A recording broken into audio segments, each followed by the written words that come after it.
सदगुरु कबीर साहब का एक छोटा सा पद है।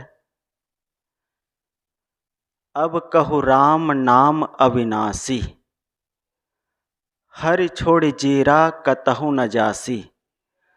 जहाँ जाहु तहाँ होहु पतंगा, अब जनि जरहु समुझिबि संगा। राम नाम लौ लायसु लिन्हा, भृंगी कीट समुझिमन दिन्हा। भवस गरवा दुख के भारी, करु जिय जतन जो देख विचारी। मन की बात है लहरी विकारा, ते नहीं सूझे वार न पारा। इच्छा करी भवसागर, जामे बोहित राम आधार। कहें कबीर हरि शरण गहु, गौखुर बछ विस्तार। साहब इस पद में बताते हैं कि अब कहु राम नाम अविनाशी। हे भाई, अब कहो, अब तो कहो। क्या कहो? राम नाम। अब तो राम नाम कहो, लेकिन वो कौन सा राम नाम? अविनाशी, जो अविनाशी है। हरि छोड़ जीरा कतहु न जासी। हरि को छोड़ करके हे जीरा, हे जीव, हे मनुष्य, कहाँ जा रहे हो? अब मतलब एकदम वर्तमान समय। अब शब्द वर्तमान समय का सूचक है। अब मतलब ना आपके आगे की बात है ना पीछे की बात है, एकदम वर्तमान। कुछ हो जाता है तो आदमी कहता है ना, अरे अब तो सुधर जा। मतलब हो गया सो हो गया भाई, जो गलती हो गई सो हो गई, छोड़ो न उस बात को। अब तो सुधर जाओ, अब तो मान जाओ, अब तो चेत जाओ। अब मतलब जो हो गया है, जो बीत गया है, उसको छोड़ दे। और न भविष्य की बात नहीं, अभी तो आप मान जाओ, अभी तो सुधर जाओ, अभी तो शांत हो जाओ। जब कोई झगड़ा हो जाए तो कहते हैं ना, यार थोड़ी देर अभी तो शांत रहो। अभी शांत रह गए मतलब बात बन जाएगी। कहीं झगड़ा हो गए और वर्तमान में शांत हो गए ना, तो बात बन जाएगी। जो हो गया उसका भी समाधान हो जाएगा, और जो आगे हम अशांत होते उसका भी समाधान अभी हो जाएगा। तो अब एकदम वर्तमान समय, जो बीत गया वह मुर्दा है, आने वाला सपना है। जिसमें हम बंधन काटे वह वर्तमान समय अपना है। अब अपना समय है, अपने मुट्ठी में है। जीवन के जितने हिस्से बीत गए सो बीत गए। हमने अच्छा किया, बुरा किया, अच्छा किया ऐसा करके अभी आप वर्तमान में अहंकार करने लग जाए तो भी गड़बड़ है। कि लोग कहते हैं ना, अरे मैंने आपके लिए क्या क्या नहीं किया, क्या क्या नहीं किया। भाई ठीक है, किए तब किए, अब क्या कर रहे हैं? वर्तमान का महत्व है। वैसे वर्तमान जो बीत गया है उसका भी महत्व रहा, जब उसको जिए थे तब।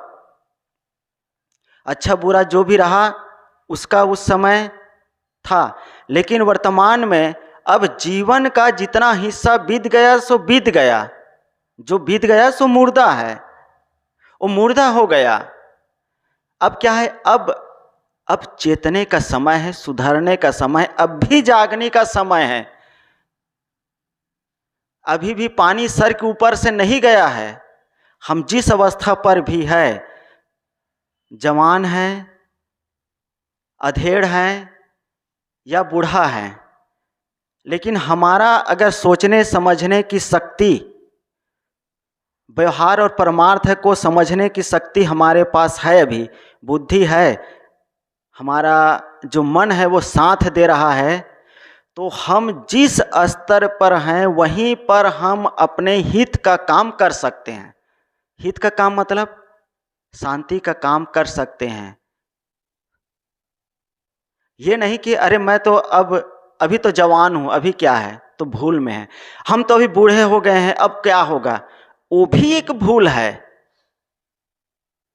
क्यों? क्योंकि अभी हमारे पास सोचने समझने की शक्ति है, जो इंद्रियां हैं, जो शरीर है, वो हमारा साथ दे रहा है। इसलिए हम भली भांति से अच्छी तरह से हम अपने हित अनहित को पहचान करके हम शांति का काम कर सकते हैं। साहब उसी को कहते हैं अब कहो, अब तो कहो। अब तक नहीं कहे, नहीं कहे, कोई बात नहीं। मतलब अब तक आपने अपने कल्याण के काम या हित का काम या भलाई के काम या शांति के काम नहीं किए, नहीं किए, कोई बात नहीं। हो जाते हैं जीवन में जाने अनजाने संगति कुसंगति पा करके जैसा माहौल मिलता है आदमी, लेकिन अब एकदम जभे जागे तभे सवेरा वाली बात है। तो अब कहूँ राम, क्या कहना है, अब क्या कहना है, राम। राम मतलब एक तो राम आप जानते हैं जिसको भगवान राम कहते हैं, वो भी एक भगवान। भगवान की चर्चा तो बहुत होती है और भगवान वालों को बड़ी सुविधा भी होती है। जब कोई कुछ हो जाता है ना, कुछ काम बन गया, बिगड़ गया, कुछ हो गया, क्या कैसे है, तो भगवान की मर्जी, बात खत्म हो जाती वहीं पर। भगवान की मर्जी, भगवान की लीला, भगवान के बिना पत्ता नहीं हिलता है। तो वो सब चलता है, ये केवल एक छुट्टी पाने का। वस्तुतः भगवान के बिना पत्ता नहीं हिलता है, बहुत बढ़िया बात है। तो इसका मतलब है जो भी करता है सब भगवान की मर्जी से होता है। आप लोग छत्तीसगढ़ से आए हैं, छत्तीसगढ़ से यहाँ आए हैं तो भगवान की इच्छा से आए हैं। अब भगवान की इच्छा होगी तब आप लोग जाएंगे, भगवान की इच्छा नहीं होगी तो आप लोग यहीं रुक जाएंगे, जाएंगे नहीं। क्योंकि उसके बिना पत्ता नहीं हिलता है। कोई किसी को चाकू से मार देता है तो भी भगवान की इच्छा है भाई। क्यों? क्योंकि भगवान के बिना पत्ता नहीं हिलता तो चाकू कैसे हिल जाएगी भाई।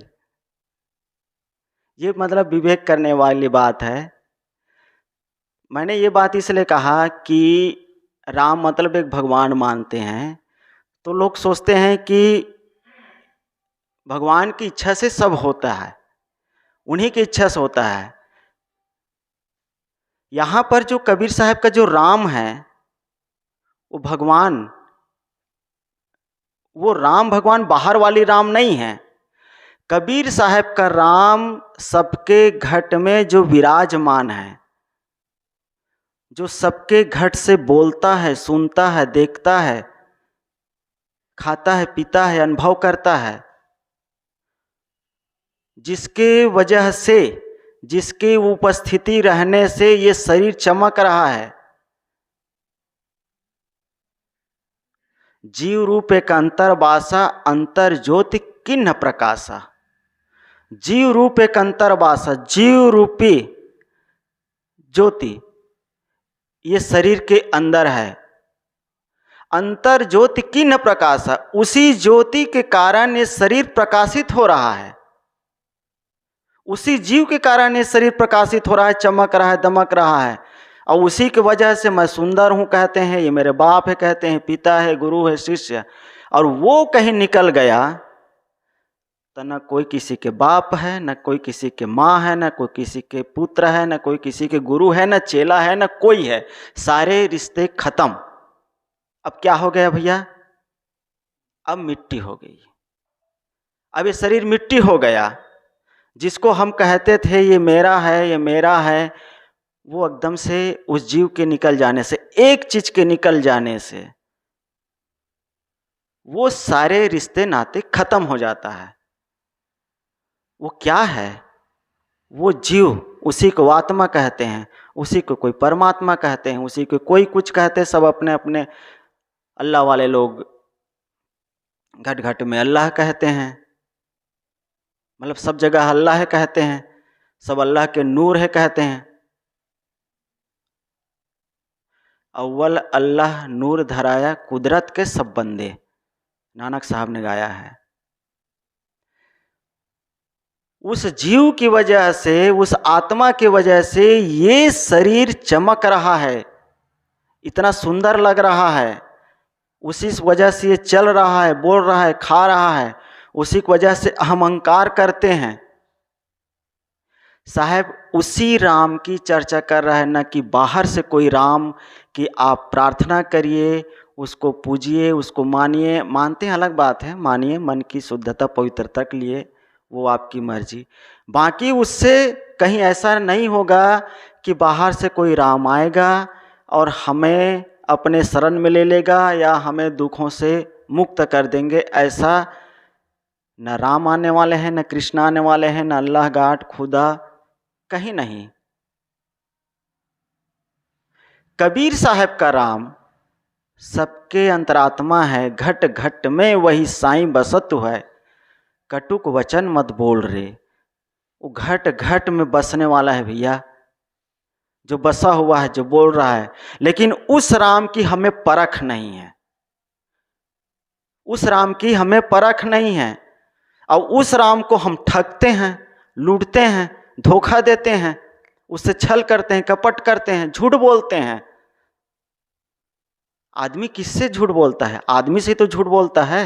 और किससे झूठ बोलता है? आदमी को ठगता है, आदमी को धोखा देता है, जो कि असली भगवान है।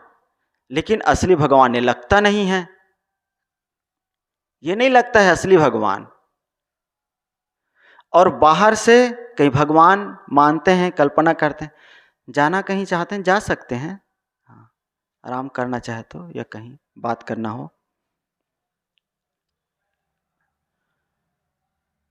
तो। जो असली भगवान है उसकी हमें परख नहीं है। क्यों? क्योंकि हमें अपने आप की परख नहीं है।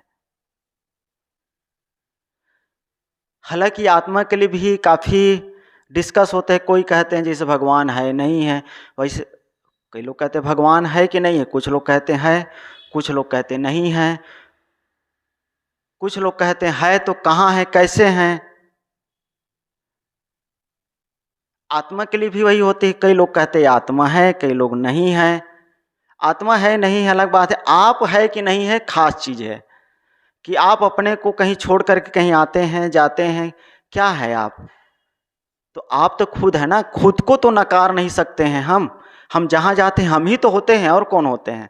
हम ना हो तो फिर कुछ भी नहीं हमारे लिए, फिर सारा संसार शून्य, सारे रिश्ते नाते कुछ भी नहीं है, कुछ भी नहीं रह जाएगा।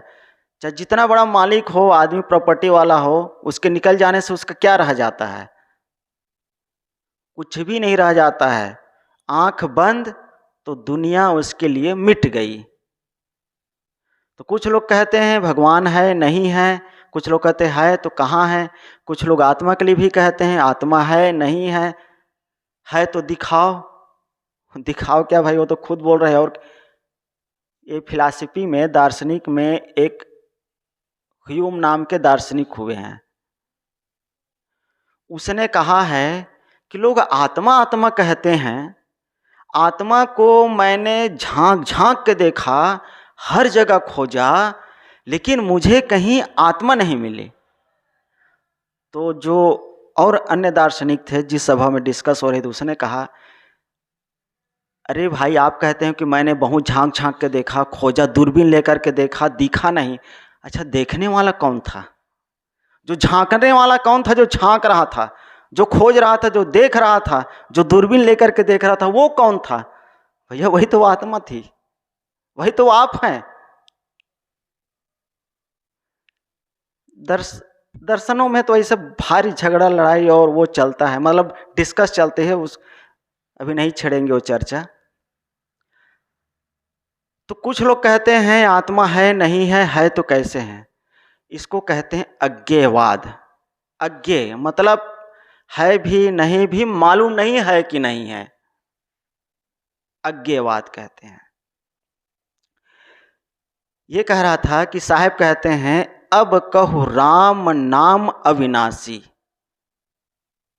हे मनुष्य, अब राम राम नाम, वो राम नाम क्या है? आत्मा। अविनाशी साहब एकदम डिक्लेयर कर देते हैं ताकि वो भ्रम मिट जाए कि कहीं बाहर से राम की चर्चा कर रहे हैं कि भगवान को राम काल्पनिक माना है उसकी चर्चा कर रहे हैं। वो सीधी सी बात कह देते हैं, अब कहो राम नाम। राम नाम जिसका है वो क्या है? अविनाशी है। अविनाशी मतलब जिसका नाश नहीं होता है, जो अमर है, जो अखंड है, उसको खंड नहीं किया जा सकता, उसका टुकड़ा नहीं किया जा सकता, वो मर नहीं सकता है, वो अमर है। संत लोग या गुरु जी यहाँ से एक मंत्र दिया करते हैं, अहम शुद्ध चैतन्य ज्ञान स्वरूपम अजरहम अमरहम अखंडम अनुपम। अहम शुद्ध, मैं शुद्ध हूँ, आत्मा में कोई मिलावट नहीं है, कोई चीज मिल भी नहीं सकता है उससे, वो मतलब किसी में मिल नहीं सकता है। जैसे तेल और पानी नहीं मिल सकता है, चाहे जितना आप घोलिए तेल पानी के ऊपर तैरने लग जाएगा। हाँ, लगेगा कि इसमें लिप एकदम मिल गया है, ऐसा लगेगा कि तेल एकदम पानी से मिल गया है, पूरा ढक दिया है, ऐसा नहीं, लेकिन वो एकदम ऊपर है, वो एकदम ऊपर है। वैसे ही आत्मा में कोई मिलावट नहीं है, मिलावट हो भी नहीं सकता है, वो एकदम शुद्ध है। अहम शुद्ध चैतन्य ज्ञान स्वरूपम, उसमें चेतना है, जानने की शक्ति है, ज्ञान स्वरूप, ज्ञानवान है वो। सारा ज्ञान विज्ञान जो आप देख रहे हैं, जो मनुष्य धरती से लेकर के आज चंद्रमा पर पैर रखे हैं, वो किसकी देन है? किसकी देन है? रॉकेट यान A to Z train plane जो भी चलाते हैं, चलता है, वो किसकी देन है? आदमी की देन है। आदमी के ज्ञान का वो रूपांतरित क्रिया देखने में मिल रही है, मतलब आदमी के बुद्धि का कमाल है। अब अभी तो पता नहीं क्या क्या कमाल करेंगे, कहाँ कहाँ क्या सैर सपाटा कराएंगे, क्योंकि पहले एक समय था ट्रेन प्लेन एक कल्पना की चीज़ थी, कोई नहीं कहता था, और कोई कहते थे तो हंसता था कि अरे लोहे की पटरी पर कोई लोहे की ट्रेन चलेगी, गाड़ी चलेगी, कोई हवा में जहाज उड़ेगा, तो हंसी होती थी। आज तो देख ही रहे हैं, और पता नहीं अब क्या क्या और करने जा रहे हैं, करेंगे। चंद्रमा पर लोग पैर रखे हैं, अपना झंडा गाड़ के आ गए हैं। भारत अमेरिका कहाँ कहाँ के लोग अभी और चढ़ाई कर रहे हैं। तो कहने का मतलब है कि जीव ज्ञानवान है, उसी की देन है जो ये हमें जो चीज़ें दिख रही है, लाइटिंग फाइटिंग माइक वाइक मोबाइल सोबाइल, सब किसकी देन है? कोई भगवान ने आकर के बनाया है क्या? नहीं, ये मनुष्य की खोज है, मनुष्य की देन है। और ये बहुत सुंदर समय है, जो वर्तमान समय है, ये बहुत ही सुंदर समय है। यहाँ एकदम फ्रीडम फाइट है, माने कोई भी आदमी स्वतंत्र रूप से कोई भी काम कर सकता है, कुछ भी कर सकता है। अब स्त्री पुरुष वाली बात वो खत्म हो गई है कि ये तो लड़कों का काम है, लड़कियों का काम है, ये वो, ये ऐसा कुछ भी नहीं, एकदम स्वतंत्र। ये कलयुग एकदम बहुत बढ़िया है। हाँ, इसका साइड इफेक्ट है, सावधानी न रखे तो ये जो कलयुग है बहुत खतरनाक है, बहुत खतरनाक चीज़ें हमारे आसपास में उपस्थित है, मौजूद है। इसलिए सावधानी की ज़रूरत तो हर समय रहा है, आज भी है। नहीं रखेंगे तो फिर बिगड़ जाएगी बात। तो ये जितना जो ज्ञान विज्ञान जो बढ़ा हुआ रूप दिख रहा है, वो जीव की देन है, मनुष्य की देन है, और वो अविनाशी है, उसका अंत नहीं है। हाँ, अपने कर्मों के अनुसार वह शरीर धरता रहता है, छोड़ता रहता है। इसके लिए हिंदू धर्म में कहा गया है, आकर 4,84,000 योनि भ्रमत्यः जीव अविनाशी, फिरत सदा माया कर प्रेरा, काल कर्म गुण स्वभाव गुण घेरा। ये अपने स्वभाव के नाते, अपने गुण के नाते, अपने कर्म के नाते माया में चूंकि पड़ा हुआ है, क्यों? क्योंकि अपना जो अविनाशी है,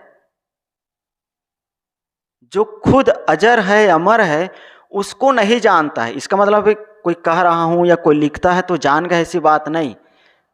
किसी ने कहा है कि आत्मा को न तो कहने से मिलती है, न पढ़ने से मिलती है, न बोलने से मिलती है, न सुनने से मिलती है। वह अपने यम पश्यन्ति यतयः क्षीण दोषः, उसको तो वही देख सकता है, वही उसका साक्षात्कार करता है। यतयः क्षीण दोषः, जो यत्न पूर्वक, प्रयास पूर्वक अपने दोषों को छीन करता है, अपने दोषों का त्याग करता है। फ्री में नहीं मिलता है, फ्री में तो कोई भी चीज नहीं मिलती है। फ्री में कोई भी चीज नहीं मिलती है। सरकार 1 रुपया में चावल दे रहा है, फ्री समझ, लेकिन भैया जाओगे अंगूठा लगेगा ना, अंगूठा आपका काम करेगा, फिंगरप्रिंट। अब फिंगरप्रिंट अगर काम नहीं कर रहा है तो वो फ्री का चीज़ भी नहीं मिलने वाला है। क्यों? आगे फिर प्रोसेस नहीं होने वाला है। तो जा कर के फिंगर, अंगूठा लगाना पड़ेगा।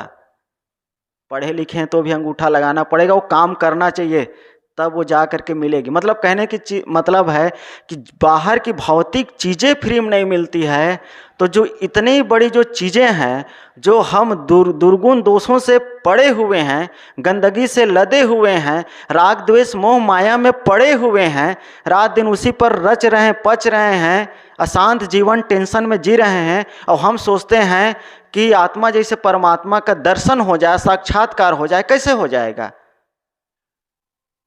अरे शीशा में अपना चेहरा देखने के लिए भी शीशा को पोंछना पड़ता है। अगर उसमें धूल जमी तो दिखाई नहीं पड़ेगी। पानी में अपना चेहरा नहीं दिखता है, अगर झिलमिला रहा है, अगर काई है, गंदा है, तो भैया बिना मेहनत के कुछ नहीं होना। अब फिर इतनी बड़ी चीज अपने आप को जानना दुनिया में सबसे बड़ा प्रश्न है, और जो इस प्रश्न को हल कर लिया, बड़े बड़े दार्शनिक नहीं जानते इस चीज को। बड़े बड़े दार्शनिक केवल भौतिक चीजों का वर्णन करते हैं।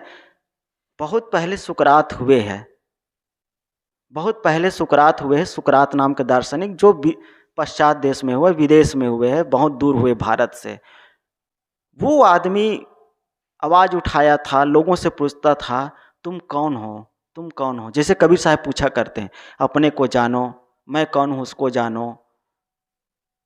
जिसे यहीं पर कह रहे हैं, अब कहो राम नाम अविनाशी, अब तो कहो अपने आप को जानो चेतो। तो वो सुकरात कहे थे उस समय कि अपने आप को जानो, क्या तुम अपने आप को जानते हो? वो नवयुवकों से कहते थे, इतना तहलका मचा दिया था नवयुवकों में कि वहां के उस समय के जो सरकार थे वो घबरा गए। मतलब अपने आप को जानो का मतलब है कि भाई ये कोई कर्म कांड की बात नहीं करता है, कोई अंधविश्वास की बात नहीं करता है। तो उस समय जो पंडित पुरोहित है, उसके जैसे भारत में पंडित पुरोहित है ना, धंधा पर उसके जब वो होता है तो वो क्या कहते हैं, ज्ञान की बातों को थोड़ी ना अच्छा मानता है पंडित लोग। वो तो सोचते हैं कि जनता ऐसे ही भ्रम में रहे और हमारा धंधा चलता रहे। तो उस समय सुकरात ने ये नवयुवकों में खलबली मचा दिया था कि तुम अपने आप को जानते हो। अब सब लड़कों में यही, नवयुवकों में यही हो गया था। आप जानते हैं कि सुकरात को फिर जहर दिया गया राज सत्ता की तरफ से, उसको राज सिंहासन के राजा की तरफ से उसको जहर दिया गया। क्यों? क्योंकि पंडितों पुरोहितों का धंधा बंद हो गया था। फिर उसके बाद जाकर के ठीक से आवाज लगाने वाले कोई हुए तो कबीर साहब हुए, जो सारे मुल्ला मौलवी पंडित पुरोहित जो भी रहे, सब धर्म के ठेकेदार जो बनते थे, उन लोगों को ललकारे। तो उस अविनाशी तत्व को वह जानता है, उसके गुण को, उसकी महानता को, उसकी सत्ता को, जो अपने दोष दुर्गुणों को दूर करता है। हम मन में राग द्वेष लेकर के जी रहे हैं, छल कपट से भरा हुआ हमारा मन, नहीं जान पाएंगे। कहते रहेंगे, सुनते रहेंगे, बोलते रहेंगे, लिखते रहेंगे, यहाँ तक ही सीमित हो जाएगी। उसके लिए अपने मन को निर्मल करना पड़ेगा, पवित्र करना पड़ेगा। जैसे भगवान राम ने कहा, निर्मल मन जन सो मोहि पावा, मोहि कपट छल छिद्र न भावा।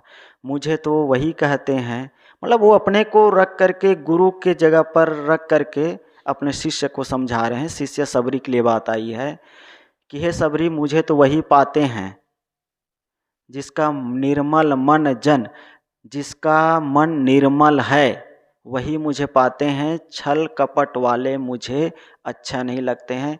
राम ही को नहीं, किसी को अच्छा नहीं लगता है। किसी को लगता है क्या? कोई सोचते हैं क्या, अरे मेरा दोस्त छल कपटी हो यार, छली कपटी लोगों के साथ जीऊँ यार, या छली कपटी लोग मुझे मिले यार, इससे तो सब बचते रहते हैं। हाँ, भले हम छल कपट करते हैं, अलग बात है, लेकिन हम सोचते हैं हमको अच्छा आदमी मिले, छली कपटी आदमी ना मिले। हर कोई सोचते रहते हैं, हर कोई सोचते हैं कि हमें अच्छा कहे। हम भले दूसरों के साथ गलत करते हैं, लेकिन हर कोई चाहते हैं कि हर कोई हमें अच्छा कहे। तो अच्छा कहे तो अच्छा व्यवहार करो। संत लोग कहा करते हैं कि लोगों के साथ वही व्यवहार करो जो तुम्हें अच्छा लगता है। मतलब जो हमें अच्छा लगता है हम दूसरे के साथ करें तो निश्चित है हमारे साथ भी अच्छा होगा। अब कोई गाली गलौज दे, कोई हमें निंदा करे, हमारी निंदा दे, किसी को अच्छा नहीं लगता है, किसी को भी अच्छा नहीं लगता है। चाहे जहां जाए, देश विदेश में कहीं भी जाए, किसी को अच्छा नहीं लगता। हम जहां जाते हैं हम सोचते हैं वो कितना हमको जानता है, मानता है, समझता है, नहीं समझता, लेकिन चाहते ही रहते हैं कि हाँ, हम जहाँ जा रहे हैं अच्छे लोग मिले, हमें अच्छा कहे, चाहे परदेश में चले जाए।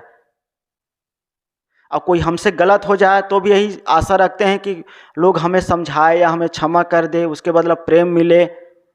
तो भाई वही हमें दूसरा के साथ करना है, वही हमें दूसरा के साथ में करना है।